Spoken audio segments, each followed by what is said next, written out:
Put down.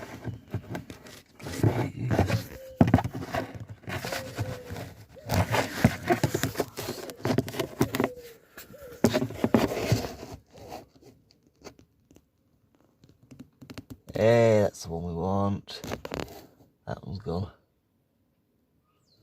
Yeah, that one's torn open. Hi there folks, so today we're on a very different car entirely.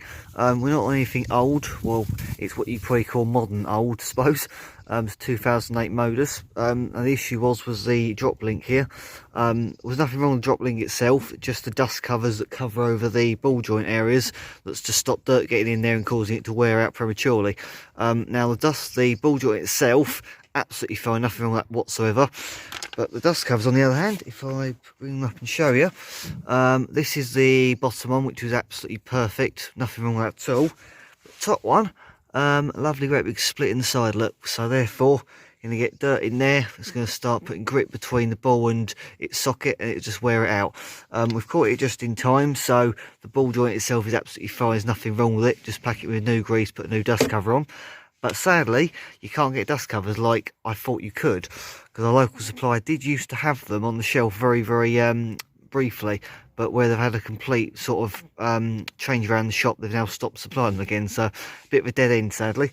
So they've ended up going down to another supplier and getting a whole new arm, which is a little bit annoying, because it's cost about sort of 4 times as much as I was hoping to have to spend, but it's going to mean that it's never going to hopefully go wrong in the time that we own the car. And yeah, it's done dusted once and for all. So it's simply a case of you take that nut off, pop it through this way, doing the nut up nice and tight, and leave it alone. There we go, all back on. Now the manufacturer of this one made life a little easier because the hex in here is actually intact, so you can quite nicely put your Allen key socket in there, like this.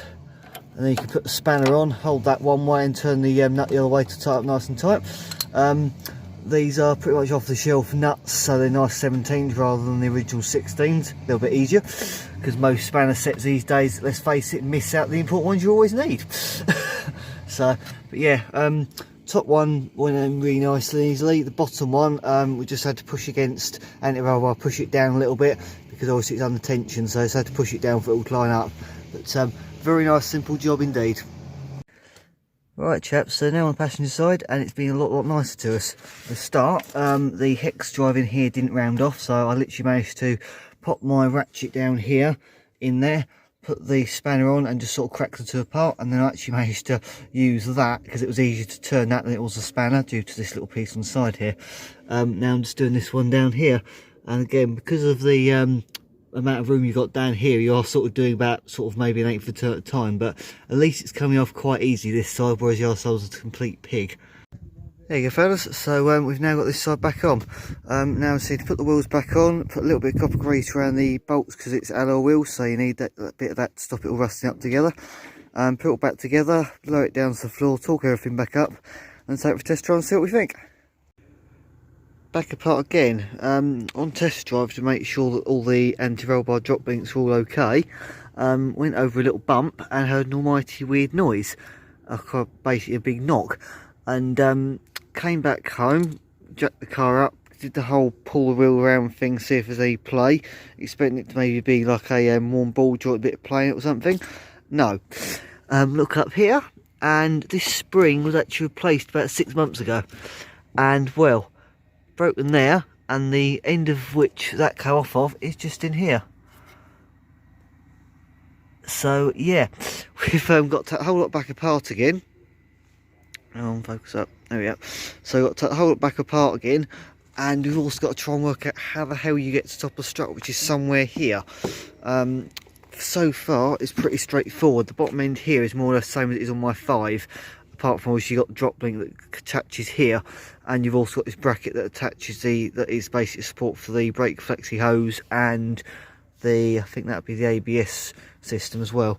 So besides that, it's a pretty standard setup as you'd normally find it.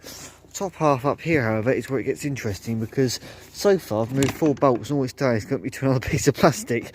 So yeah, these newer cars are very much a different kettle of fish. So yeah, I'm thinking I probably have to remove all these bolts up here, get this entire panel up the top here off, and then probably, I'm hoping not, but I've got a feeling it's probably down the back here somewhere. I hate plastic so much. Who knew there was engine under all this lot of the plastic? Look, take this one off, put that one down here on the floor. There we go, at long last we can actually see the engine, believe it or not. And then, oh, that is handy as hell. So we have got probably a 13mm there, another one hidden over there, and there's another one that I can just about see over in that top corner there. Okay, right, what's the easiest way to get into this then, I wonder? Right, well, at least we know where the hell we're heading with the spanners now, so we can hopefully get this thing off fairly quickly. Hi folks, so we are now the next day.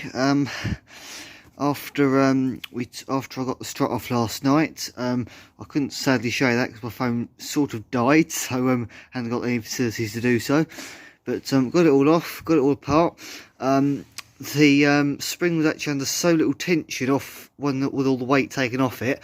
I literally just had to get a impact drive and just get the nut off, and it was, yeah, it was under so little tension that it just came straight off without even having to use spring compressors, so it was bad. We then discovered that actually the shock absorber itself is absolutely shot, and well, I pushed it in like this with my bare finger, and it's supposed to spring back up, and as you can see, it stays all the way in like that. And that's basically because the spring's broken and the shock absorber has been basically taking all of the impact rather than the spring taking most of it, and the shock absorber just basically taking up, basically just absorbing the shock. So this is a brand new one we've just gone and got. As you can see, this one we can push it all the way down like so. There's a fair old bit of pressure behind it, and then it springs itself straight back up again. So yeah, I've got a nice new shock absorber. And what we've also had to go and get is, this is a top mount. This part bolts it to the body of the car. You've then got a bush in the middle, and then you've also got this bearing here. And basically the bearing, when you turn the wheel like so, and obviously the hub is bolted directly to there, basically the bearing supports it in that movement. So it doesn't really move as far as it would, as much as you'd think. It just sort of basically does probably about, I'd say actually probably about 45 degrees or 90 degrees or so movement, so it doesn't really move that much anyway. But yeah, when the bearing in that is rough as hell, so obviously that's just going to break down, and then eventually it's already got play in it, so it's going to just develop a knock and we're back to square one, taking it all back apart again. So I've got a brand new one of those as well. So yeah, it's been a little bit more than we'd hoped to have to do in one go, but at the end of the day, it gets us back on the road. So yeah.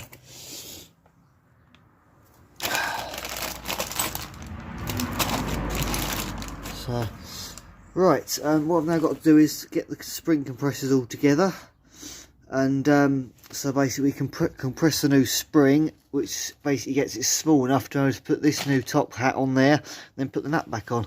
So yeah, let's crack on with it. Okay chaps, so we haven't actually got it back together yet. We've hit a bit of a hole. The one we had in the packet just a minute ago was actually wrong. It was for the right hand side of the car, although it was all labelled up as a left hand side one. We've just had this issue. We've gone to the motor factor and they've actually got two in left hand boxes that are actually right handers, so we ain't physically got a new one of these to put on. Bit of a shame, because this has got a worn bearing. But what I've just done is I've just lubricated it up with some lubrication spray down this little gap here. We're just going to put it all back together. The car is needed for 1 day this week, which is why I've been trying to push really hard today and yesterday to get this thing back together in one piece. Main thing is the main components of the suspension are all brand new and they're going to be absolutely fine. It's just purely this part here. It's all going to be sandwiched up together, so for the fact that it's doing probably about a 5 mile round trip on Tuesday, it should be absolutely fine. So yeah, it'll get us out the hole and just enable us to basically just buy some time really to be able to get hold of a new one and then fit it next weekend. So yeah. Hi folks, so we've now got this thing finally back in one piece again. I had an issue first of all with the compressors. The socket I was using on this impact drive to make life easier, the adapter that takes it from the screwdriver to the socket snapped, so had to find another way of doing that with this really old spanner. And then we've had to deal with the fact that it's appeared when I was trying to put the top coupler here on that something was missing. And I was going absolutely berserk for a good hour, thinking, where have I put it, where have I lost it? And it turned out that what I'd simply done was, on having these two apart, take them to the motor factors, I'd managed to basically put the bearing here upside down, leave them together. And obviously, first thing you think is, oh yeah, that's how it went, push back on. So, a little bit of talking with a couple of friends of mine who work on this sort of age car, and we worked out, hang on, you've just flipped the bearing over. So, we're now all back together. I'm now just releasing the spring compressors. Hallelujah. Hello folks, so we've got the strut back together. I've basically bolted back up to the hub. I've then lifted the hub up via the bottom ball joint, pushed it all up into place. And then the fact that if you look up here, you can then see the witness mark as to where that used to sit. I've then basically got it roughly lined up there, and then I've just started putting the bolts in at the top here. And I've done two easy ones, which is that one there and that one there at the front. The big absolute nightmare one is right at the back there, and the bolt you see there is actually the one I've got to try and now fetch, because it was literally left in the hole before, because I did these front ones and then use that last one to just let it off slowly but surely. So I've now got to try and get that one back out somehow. And then it's just literally a race to the finish line by just literally tightening these two 18mm bolts up, bolting this bracket back on here that has the flexi hose and the ABS line on it, and then put the wheels back on. So really, we're not very far off at all now. Oh yeah, and of course the anti-roll bar link that we replaced yesterday. So yeah, we're getting there very, very slowly, but we're now getting there. We're making some progress at long last. We have won at long last. So I've got all the bracket here back on, the anti-roll back on, these two bolts nicely tightened back up, and on the round the top here, I just managed to find a new 13mm socket because it had fallen off my ratchet and escaped forever. But I've now got all these three up here done up as well. So I'm going to put the wheel back on, and then just put all these bits of plastic trim on the top here, and then we can take it for a quick test drive and see exactly, and basically make sure everything's all okay. Excellent. Right, well chaps, we've just taken it for a test run. As you can see, it's all nice and wet now because of glorious British weather as per usual. We've got absolutely no knocks whatsoever like we had on the last test run. So happy days. We now know that the strut itself, besides the top bearing that we're going to do next weekend, we've actually got the part. We now know that everything is good to use.